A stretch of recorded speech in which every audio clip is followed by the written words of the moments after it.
ഒരുപാട് കുടുംബങ്ങൾ ഇന്ന് ശിഥിലമാക്കപ്പെട്ടുകൊണ്ടിരിക്കുകയാണ്. ആർക്കും ആരെയും കണ്ടൂടാ, ആർക്കും ആരോടും പ്രത്യേകിച്ച് കമ്മിറ്റ്മെന്റുകളൊന്നുമില്ല. ചിന്തിച്ചു നോക്കൂ, ഒരു ചോരകൾ തമ്മിൽ ആകെ ബന്ധമുള്ളത് വാപ്പയമ്മയും ജീവിച്ചിരിപ്പുള്ളവരാണ്.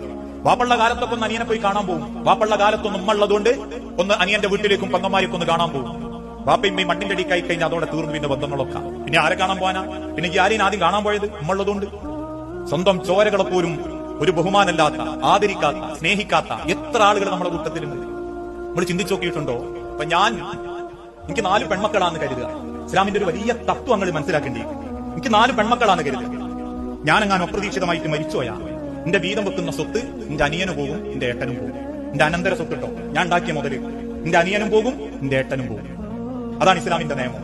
അതും എല്ലാവർക്കും കാണാനും. പെൺമക്കൾ മാത്രമല്ല, കാക്കന്റെ മരണത്തോടു കൂടി പിന്നെ ചിലർ ഇസ്ലാമിന്റെ ഷറാ പറയാ, കാക്ക അങ്ങനെ പോയതുകൊണ്ട് ഇപ്പൊ ഞങ്ങൾക്കൊക്കെ ഉണ്ടാവും, ഞങ്ങൾക്ക് വേണ്ടിയിട്ടല്ല, പിന്നെ കാക്കന്റെ ആയതുകൊണ്ട് എന്നൊക്കെ പറഞ്ഞു വാങ്ങിയപ്പോ എല്ലാവരും. പക്ഷെ അത് എന്തിനാ നിങ്ങൾക്ക് തരാൻ ഇസ്ലാം പറഞ്ഞെന്നറിയോ? എന്റെ മക്കളെ സ്വന്തം മക്കളായിട്ട് നിങ്ങൾ കാണണം. ഞാൻ മരിച്ചു പോയിട്ടുണ്ടെങ്കിൽ എന്റെ പെൺകുട്ടിയൊക്കെ നിങ്ങൾ വാപ്പാരാവണം, എന്റെ പെൺകുട്ടിയൊക്കെ നിങ്ങൾ താങ്ങാവണം. അത് നിങ്ങളെ മുതലിന് എടുക്കാൻ മടിയുണ്ടോ? എന്റെ മുതലിന് കിട്ടിയത് എന്റെ മക്കൾക്ക് വേണ്ടി നിങ്ങൾ കൊടുക്കണം. അതുകൊണ്ടാണ് ഞാൻ മരിച്ച എന്റെ പെൺകുട്ടിക്ക് വേണ്ടിയിട്ട് വാപ്പയാവാൻ സ്ഥാനത്തേക്ക് എത്തി നിങ്ങൾക്ക് എന്റെ സ്വത്തിന് അവകാശം തന്നെ. അല്ലാണ്ട് എന്റെ മുതൽ കിട്ടുമ്പോഴേക്കും അത് കാക്കന്റെ വക കിട്ടിയത് ഞങ്ങൾക്ക് എന്റെ മക്കൾക്ക് കൊടുക്കാനെന്നുള്ള വെപ്രാളത്തിൽ ഓടാനല്ല. പക്ഷെ മനുഷ്യന്മാർക്ക് മുതൽ മതി, ബന്ധം വേണ്ട, മുതൽ കിട്ടണം. അപ്പോഴവൻ ഷറവൊക്കെ ചിന്തിക്കും. ഉമ്മനെ നോക്കാൻ ഷറവില്ല, ഉമ്മനെ